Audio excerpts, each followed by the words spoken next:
Hey, this is Ryan of Happy Healthy Vegan. I know a lot of other YouTubers have already made videos about Furious Pete's cancer, and I had no intention on making one, but actually I started watching some of Pete's videos where he's talking about the first time he found out he had cancer, and the one from just a few days ago where he thought it was gone and it had come back. So, I felt for you, had a lot of compassion for you, seeing this plight, this horrible ordeal you're having to go through.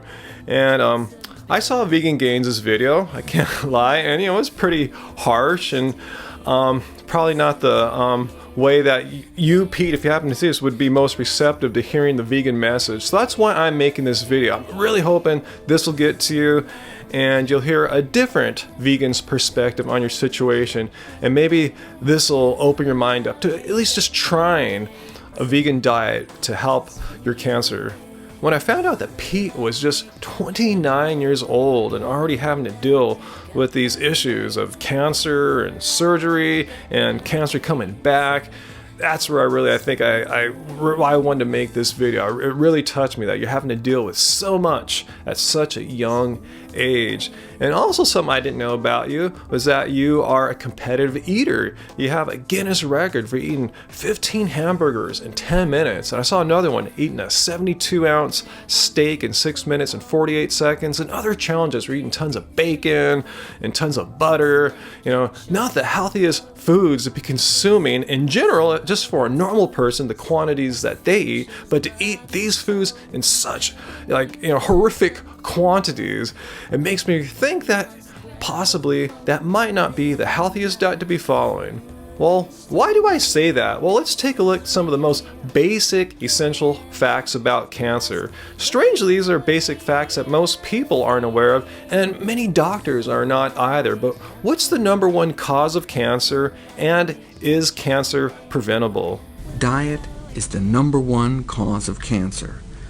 Cancer is therefore a preventable disease, but it does require major lifestyle changes. Diet's the number one cause, and therefore cancer is preventable. I know I see a lot of doubters out there say, hey, but it's in our genes. Well, how much of a factor is genetics when it comes to cancer? Only 5 to 10% of cancer is in our genes, our family history. The other 90 to 95% of cancer risk is caused by what we expose our bodies to.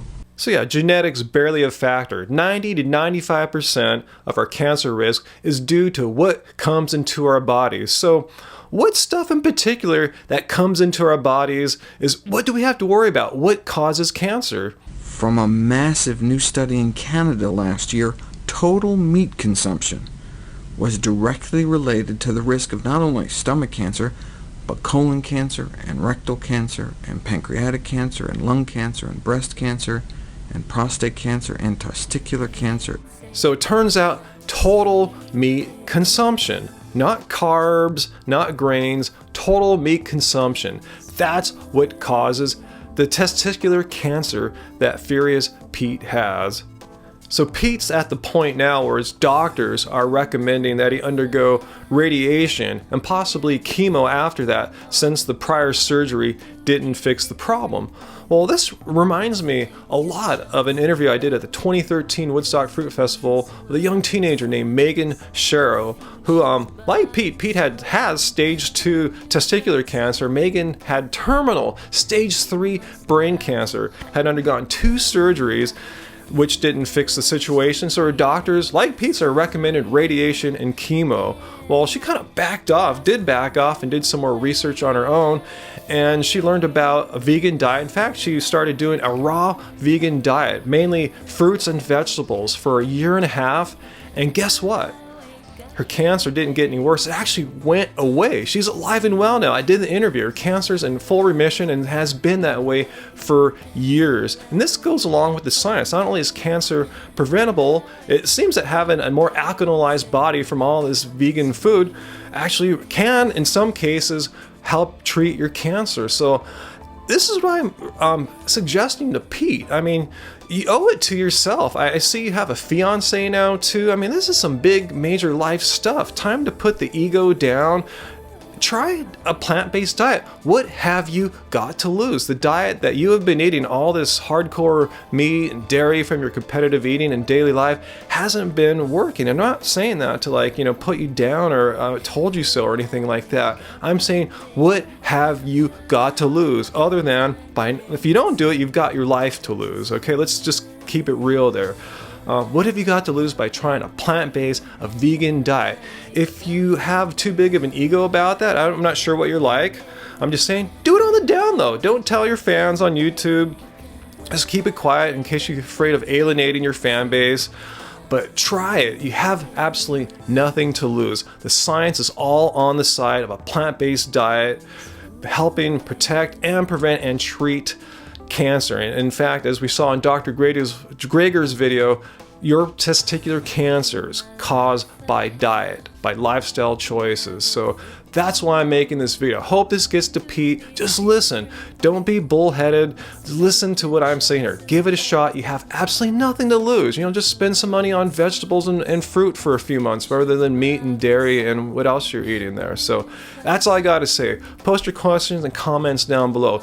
If you found yourself or had a loved one come down with cancer, what do you think? Would you tell them and plead with them to try a plant-based, a vegan, a whole food plant-based diet? What have you got to lose? It's your freaking life, guys. I don't get it. I learned I had a terminal disease like that, and they said, oh, you could try a plant-based diet. A lot of science says it's good for you. I'm there, you know? Even if I didn't care about the animals or the environment, I tried out to help save my life and let me live a little bit longer to enjoy life with my friends and family. So post down below, what's your thoughts on this? If you're new to our channel, hit subscribe up here or down there, and hit like if you got something out of this video, and share it if you have someone you think this might touch.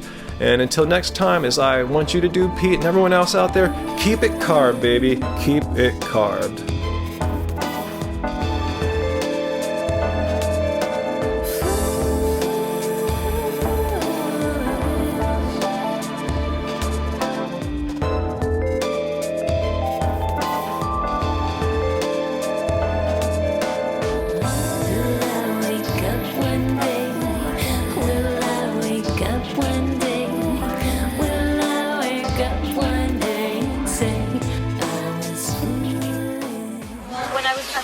I was diagnosed with brain cancer, and the doctors really didn't know what to do. I got a lot of opinions, and one hospital said that I was terminal or incurable, and so the situation was not good.